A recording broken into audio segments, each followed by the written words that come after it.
देखो मैं तुमसे बोस्ट नहीं कर रहा हूँ, मैं अपने जस्ट क्रेडेंशियल बता रहा हूँ। मैं स्टेट ए स्टूडेंट रह चुका हूँ, मैं अपने स्कूल का वाइस हेड बॉय रह चुका हूँ, प्लस मैंने स्पोर्ट्स टीम में भी सिलेक्ट हो चुका हूँ, वो भी ताइक्वांडो की। तुमने वीडियो पे क्लिक करा है तो तुमने यही जानने के लिए करा होगा कि मैं कैसे हुआ।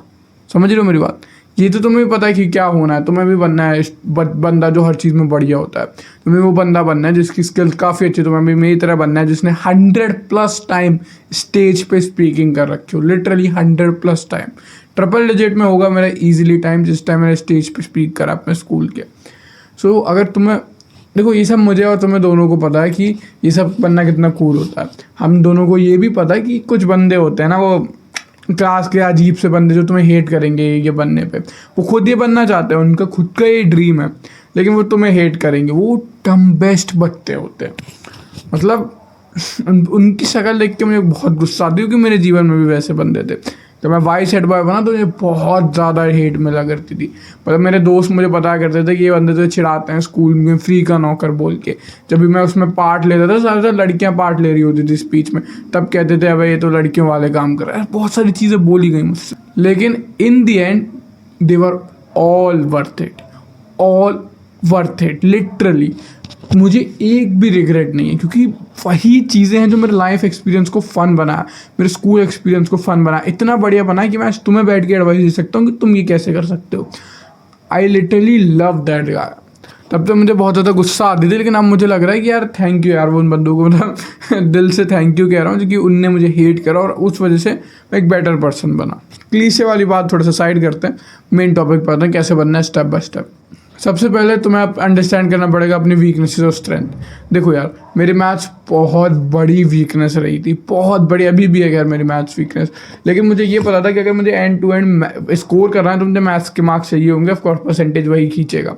इस वजह से मेरे 10th में 99 आउट ऑफ 100 आए थे ओवरऑल में से। उसका रीज़न यही था कि मैंने शुरू से मैथ्स को ही प्रायोरिटाइज़ करा था। शुरू से नहीं, मैं बोर्ड में, प्री बोर्ड में क्या होता है, मैं फेल क्या 49 आए थे मेरे आउट ऑफ 80 रिटन में। सो समवॉट 50-60% आए थे मेरे। और वहाँ से मैं उसे प्री बोर्ड से बोर्ड तक 49 से 99 ले गया था, जो कि काफ़ी सही बात है, मुझे तो बढ़िया लगी। तो रीज़न यही था कि मुझे पता चल गया था कि मेरी गलती क्या है। मुझे पता था SST में मार्क्स आ रहा है, साइंस में ठीक आ रहा है, हिंदी इंग्लिश भी खींच रहा हूँ, मैथ्स मेरी चुन रही है। मैथ्स को करना ही करना है। अब देखो, ये सब तुम्हें पता है, करना ही करना है डेली 1 घंटा, उसके अलावा कुछ भी नहीं। उसके बाद वाइस हेड बॉय और स्पोर्ट्स को भी तुम्हें साथ में लेके चलना पड़ेगा। देखो यार, मैं तुम्हें झूठ नहीं बोलूँगा, मैं बचपन से एथलेटिक रहा हूँ। मैंने 7th क्लास में स्टेडियम ज्वाइन कर लिया, तो उसके बाद भी मैं काफ़ी स्पोर्ट्स में रहा था, मैं एक्सरसाइज करता रहता था।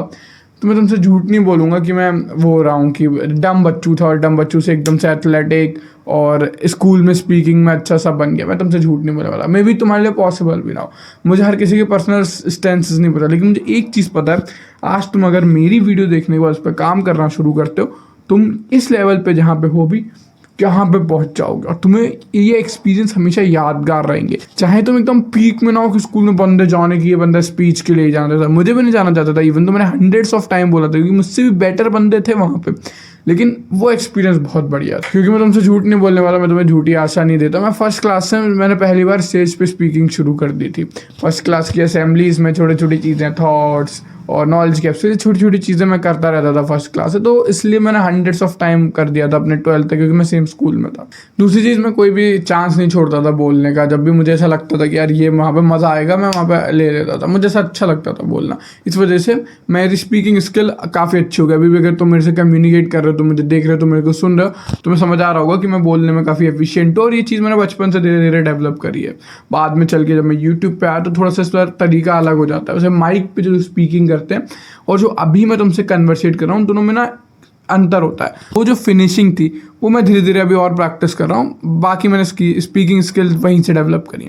तुम भी कर सकते हो, मे बी तुम 9th 10th 8th किसी में भी हो। तुम्हें अपने वीक सब्जेक्ट को मैनेज करना पड़ेगा वाइल टेकिंग योर एक्टिविटीज़ भी। अब देखो एक्टिविटीज़ में ना तुम्हें सेक्रीफाइस करना पड़ेगा। मैं तुमसे झूठ नहीं बोलूँगा, मैंने बहुत सारी एक्टिविटी सेक्रीफाइस करी to be good at these 3-4 things. अगर तुम्हें लग रहा है तो तुम वो एनिमे वाला बंदा बन जाओगे जो हर चीज़ में अच्छा था, तुम ये नहीं होने वाला है। कोई भी बंदा वो एनिमे वाले बंदों की तरह नहीं होता जो सिंगिंग भी कर लेते हैं, वो दिखने में भी बढ़िया होते हैं, हर चीज़ में बढ़िया होते हैं। तुम वैसे नहीं बन सकते, हम में से कोई नहीं बन सकता। मैंने आज तक कोई ऐसा बंदा नहीं देखा, मेरे पूरे 18 साल जितने भी हो गए मुझे, आज तक एक भी बंदा ऐसा नहीं देखा मैं जो हर चीज़ में ही अच्छा हो।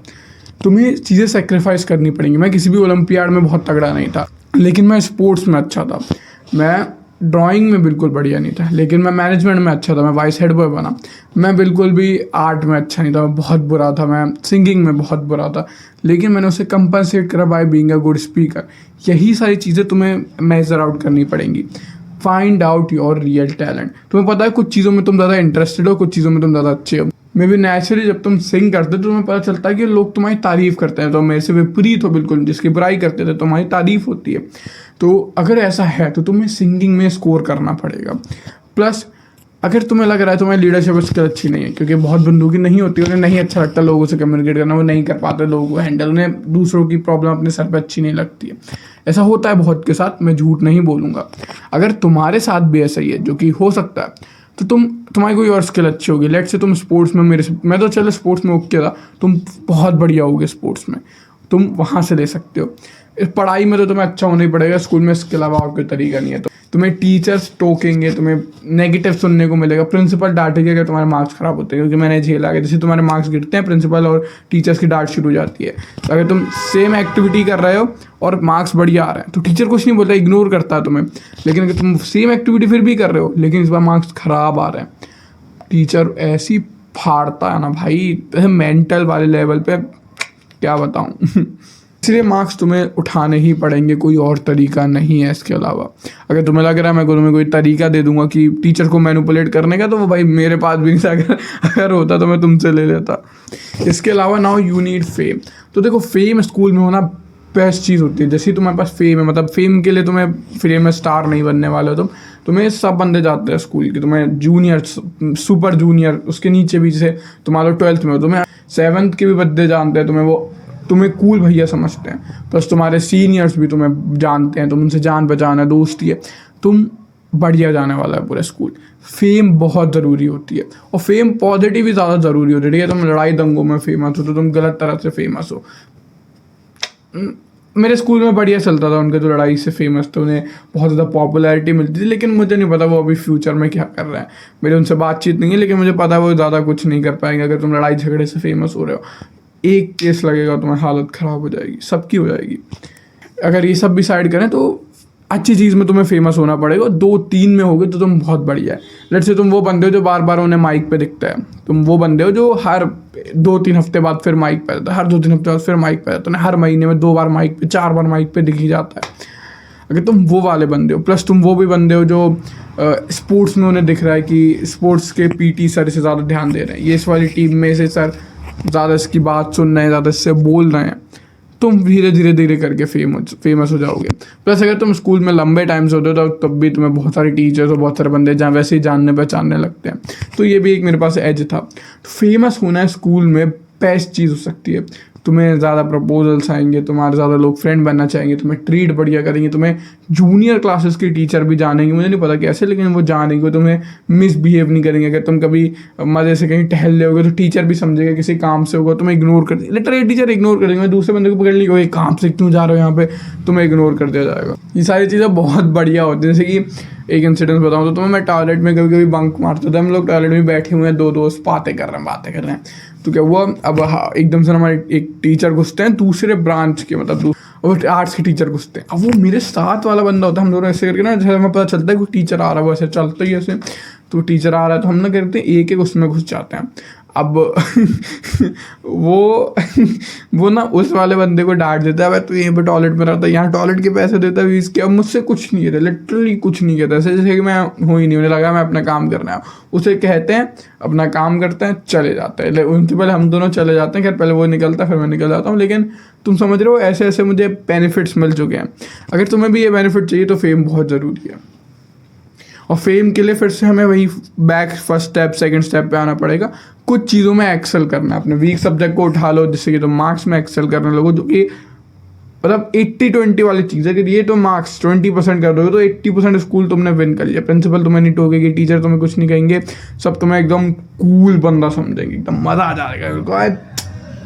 ये मेरे ऑलराउंडर बनने पे वीडियो स्कूल के कोई भी इसका शॉर्टकट नहीं है, कोई भी इजी वे नहीं है। तुम्हें अपनी चीज़ों को बैलेंस करना पड़ेगा। वो चीज़ें जिनमें तुम अच्छे हो उन्हें अपनाना पड़ेगा, वो चीज़ें जिनमें तुम टैलेंटेड नहीं हो उन्हें हटाना पड़ेगा, फेम कमानी पड़ेगी। मैं सब डिटेल में बता रखा है। तुम्हें मैं और मेरी वीडियो पसंद आई होगी तो सब्सक्राइब कर दो।